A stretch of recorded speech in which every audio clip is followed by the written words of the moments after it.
Na-postpone ulit ang pagsasagawa ng siphoning sa langis ng lumubog na motor tanker Terra Nova sa Limay, Bataan. Ayon sa Philippine Coast Guard, hindi madali ang ginagawang sealing at capping operation sa mga valve dahil kailangang matiyak na walang tatagas kapag sinimulaan ang paghigop sa kargang langis.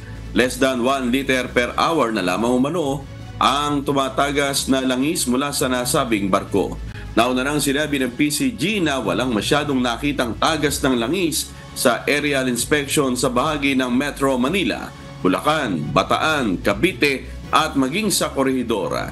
Wala ring nakitang gaanong bakas ng langis sa ground zero.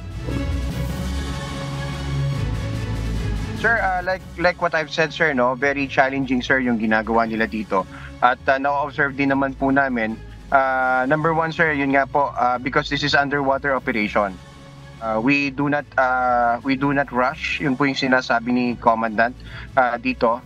Ang pagsisiling and capping is very critical para po ma-achieve natin during the course ng siphoning na wala pong lalabas or wala pong makakalusot na mga oil kapag kinakandak na po natin itong activity ito.